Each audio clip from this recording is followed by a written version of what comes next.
Joining me today is Maycee Barber, who returns on February 13th when she takes on Alexa Grasso at UFC 258. Maycee, how are you?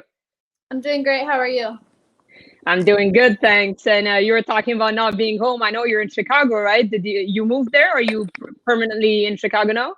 Yep. So I'm actually living in my coach Mike Valley, his basement. Him and his wife have let me stay here for my camp while I have a house still in Wisconsin. So in the transition of things, and I still have some time left on my lease back home, so I have to wait for the transition. But for this camp, I'm down here. So yeah. Is this so you're here for this camp, or are you like just gonna permanently stay in Chicago? No, the plan is to move down here. But like I said, I still have time left on my current lease back home. So I want to wait till that's up and then be able to transition down here. And how did this link up happen? Because I know you've worked with Izzy Martinez before, right? Like you've known him for a while. Mm-hmm.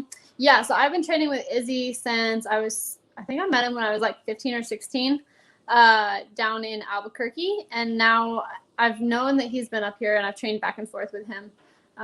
But then meeting Coach Mike happened just through watching some fights and figuring out what gyms are around the area, even though Milwaukee is not that far from Chicago. So just research and finally connected with him, and he's a really great coach. And I feel like him and Izzy work really well together, and it's just going to be really good for this camp and for my career. Cool. And I see a picture of you with Yair Rodriguez. Tell me, like, who are some of the people that you've been working with? And is it kind of like a big group of people, or do you guys have it like a small concentrated, maybe because of COVID, or what's this training camp look like for you? No, yeah, I mean, at the gym, I mean, there's a large group of athletes and fighters out here. I was with Yair this morning, and I'm going to go train with him again tonight at, I think, like 7 or something like that. But he's down here. Juliana Pena's in camp. Bilal's in camp down here. And there's just a bunch of fighters. I mean, Felice is down here. She's obviously out with the injury right now. But there's a ton of good fighters down here. And, yeah, it's a pretty big group, but a lot of like high level athletes. Cool. And Bilal should get you on his show, right? We were actually just talking about it. I was talking to him about his hoodie that he made. I was like, man, I really like it. He's like, I'll get you one if you come on my show and you wear it at the same time. So I said we could work it out. Nice. And speaking of injuries, obviously you're coming back from one of your own. And last time we spoke, I think it was about 5 months ago, you said you were targeting an end of year return. Would you say February is kind of like a perfect timing, or were you ready to get back in there a bit earlier? No, yeah, I think February is perfect just because, the closer I got to November and December, I mean, like I feel good now, but being able to take a fight and have it be now would have been hard. So I think February is perfect because now that I'm able to go a little bit harder, it's easier to sorry, I'm getting notifications. Yair is messaging me. It's easier to be able to train and get better right now. So, yeah. And talk to me about the entire process, like the recovery process. This might be a silly question, but is there anything you feel like, because a lot of athletes, when they come off of an injury like that, they say sometimes they come back stronger because maybe they changed something in their strength and conditioning regimen or something. Do you feel like there was any benefit at all in this recovery process, something, whether it was mental or physical growth for you? Yeah, I feel like I've learned a ton. Mentally, it's been there's been a lot of things that I've had to learn. I've had to learn not just about like fighting and training, but also just about myself as a person. I feel like when you're forced to, with an injury, or you're forced to focus on something, you're almost pushed into this phase where you have to focus on the things that you were maybe neglecting. For instance, like maybe my say if my leg was hurt, then I'm forced to be able to focus a lot more on my hands and my head movement and my upper body versus being able to train everything all the time. So now it's also, I was forced to work on a lot of things mentally, which I think has helped me a ton, just studying, watching film, watching fights. I feel like it's been good. And I think that everybody is given an opportunity. When you're injured, you're given an opportunity to focus on the things that you were neglecting. Yeah, because I asked that because like I play basketball, and a lot of times that basketball players, like I remember Amara Stoudemire when he injured his knee, he developed a jump shot. Like you said, you kind of focus on certain things that maybe you wouldn't have been doing before because you have certain limitations, like obviously for you in your knee. But would you say throughout this like this injury, what was the hardest thing that you had to deal with, whether it being mentally and physically? We talked about the benefits, but what was the hardest thing that you felt like you had to deal with? I think the hardest thing that I actually had to deal with was there was this little point in time where COVID was just starting to happen and I was just getting off my crutches and out of my brace. And so there was this little bit of time where I was supposed to focus on my PT on my own because I couldn't go. And so that was, for me, I was like, am I doing this right? Am I not doing this right? What am I supposed to be doing? Is this going to, make it worse? And so I was just a little bit like in my head a lot about it. And then now it's like, I think the hardest thing for me is just trying not to like overprotect, and just actually put myself through those positions and stuff, which sometimes can hurt, but at the same time, it's more of like a mental, like I'm afraid, and so it hurts. But I definitely went through that phase, and now I think we're coming out of it. So definitely the mental side of not necessarily worrying about if it's right, but like wanting to make sure that it's done perfect, wanting to make sure that I'm doing everything I can to get it better. Right. And you draw Alexa Grasso, big name. So it's almost like, I know you're coming off of your first career loss and then you get the long layoff because of the injury, but Alexa is a big name. She had a great flyweight debut. She's won 2 of her past 3. So are you happy to kind of draw an opponent like that? Yeah, for sure. I think she's obviously, like you said, she's got a big name behind her. So I think it'll be a good fight, and it's a different style than from what I've already fought. She's tough, and I'm really excited to have this fight, especially as a comeback. Even her moving up from 115 to 125, that's something similar to what I did. So I feel like we match up well, and I'm super excited for this fight. How do you see the fight playing out? I always say the same thing every single time. I'm like, with my hand raised, which is, of course, that's always the visualization. But at this point in time, we're looking at different routes to take. But I feel like with my involvement as an athlete and fighter, I feel like we could win and beat her everywhere. So where we choose to do that is going to come, throughout the camp and throughout fight week and all the way up until the fight. So, but I truly believe that I've evolved a ton and I've learned and I've grown a lot since the injury. And I feel like it helped me mature a lot. So I feel like I could take this fight anywhere and win. And what do you make of the flyweight division in this past year? Obviously, it's kind of relatively new. A lot of people from 115 coming up, maybe a couple of people from 135 coming down. What do you make of the division? Did you find yourself watching a lot or studying a lot, or were you always like that anyway? Yeah, I mean, I've watched that fight, the division for a while, obviously because I'm in it. Yeah. But for me, I feel like it's getting bigger and bigger. Like you said, with people moving up, like Cynthia Cabillo, she moved up, and she's competitive at 125. And then you see girls moving down. Obviously, Valentina has fought at 135, but now she's 25 as well. And I think that it's a strong division. You're not going to find anybody in there who sucks, and to get to the top, you have to be really good.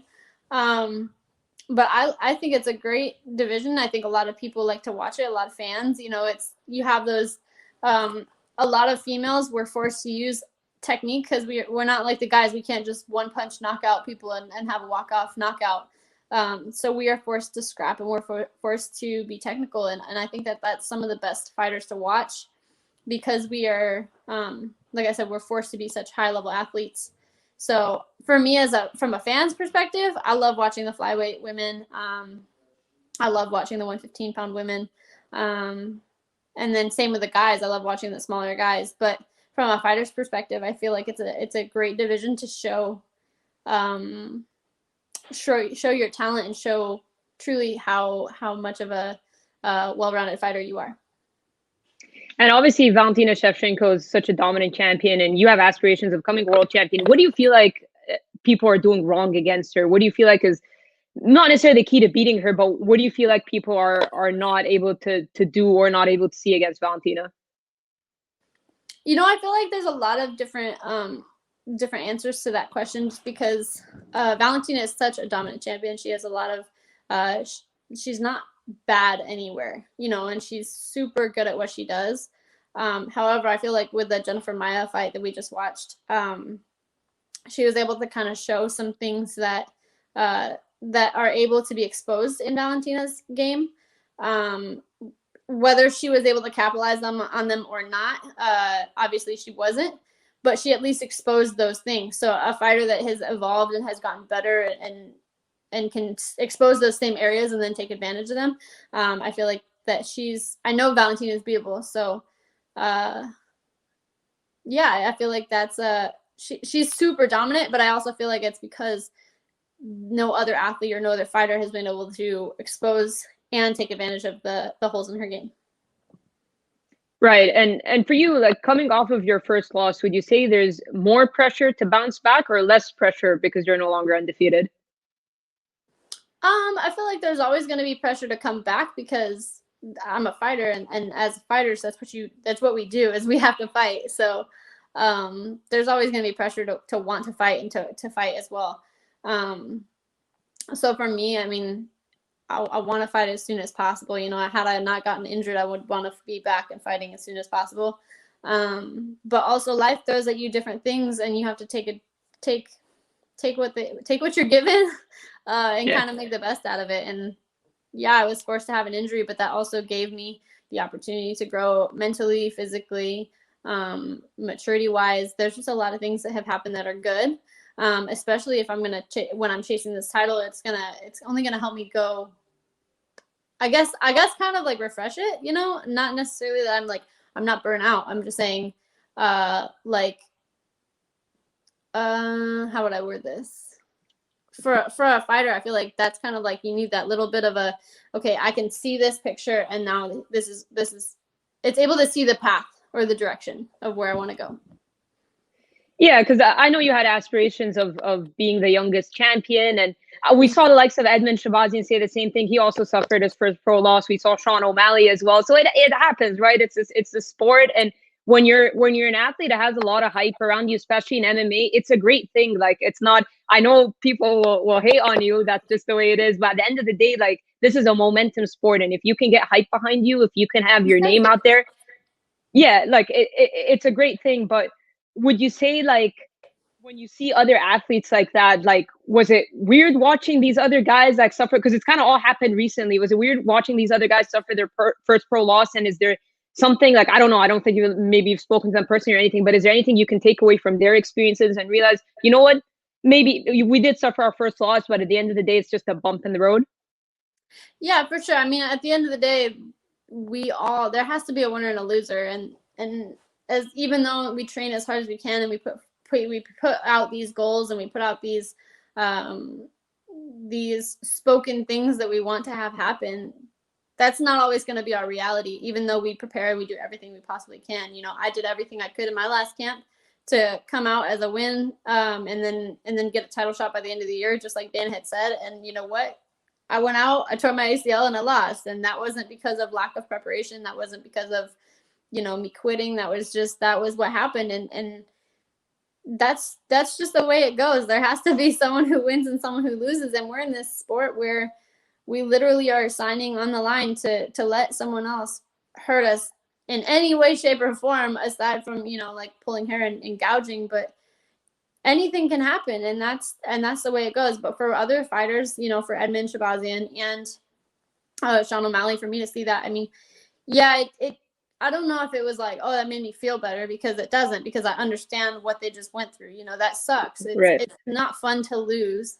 If you like losing, then that's not a good thing. You know, you gotta hate losing. So I can feel for what they, you know, their losses as well. And I'd never wish that upon anyone, but at the same time, if they didn't lose, then the other person did. So that sucks for them too, you know? So, but yeah, for sure. In terms of like hype, that's what this is also all about. You know, you have to have a story, you have to have momentum, and not for your wins and losses, but for your own career as an athlete, and for your own financial success as well. So I feel like they're doing right with their goals, because if you set the big goals, and you do everything you can to achieve them, and you fall short, that's not because you're anything less than. It's just because that's the way your story is supposed to be made. And at least they're setting those big goals of, wanting to accomplish bigger things than just be a fighter. They have other aspirations, and that's admirable. Absolutely. Well said. And I'm going to leave you with one last question. I appreciate your time. How do you want your 2021 to look? Are you hoping, I know we're in unprecedented times, but are you hoping to have an active year? How are you looking at things? Yeah, hopefully 2021 looks a little bit different for everybody. But for me, I would definitely want to come back. Obviously, with my injury, I want to come back and have a good year of no injuries, and be able to fight as much as possible. With the times right now, though, it'll be, I'm just lucky to be where I am, and to have a family and a place to live and sleep and food to eat, and same thing, like, I'm not going to complain, whether I get to fight it in February or whether it's whatever date, I mean, I'm just lucky to be doing what I'm doing. And I feel like a lot of us are lucky to have the lives that we have. Absolutely. Well, Maycee, I really appreciate you taking the time. Welcome back. Really looking forward to your return, and best of luck on February 13th. Thank you.